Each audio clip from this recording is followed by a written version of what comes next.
আসলে হয়েছে কি, আমি একটা চাকরি করতাম। আমি যখন চাকরিটা থিয়েটারের জন্য ছেড়ে দেই, সে বছরই আমার বাবা রিটায়ার করে। তো প্রতিদিন যখন বাসায় ঢুকি, কারণ বাবার পেনশনের টাকায় আসলে 10-12 দিনে বেশি চলতো না, তারপরে ধার দেনা করে বাকি মাস চলতো।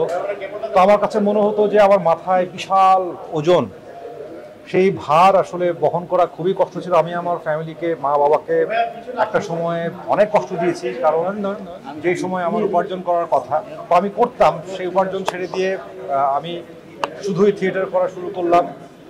10-15 দিন পর থেকে আমাদের সংসারে অবর্ণনীয় কষ্ট চলতো, ধার দেনা করে চলতে হতো। তো সেই জায়গা থেকে আমার মা বাবার সমর্থন না পেলে আসলে আমার কোনোভাবেই, আমি আমার মাকে, বাবাকে, আমার পরিবারকে আমি অনেক কষ্ট দিয়েছি, এবং তারা সেই কষ্ট সহ্য করেও আমাকে শেষ পর্যন্ত সমর্থন দিয়ে গেছে, যে কারণেই আসলে যতটুকু অভিনেতা হওয়ার আমি আজকে হতে পেরেছি।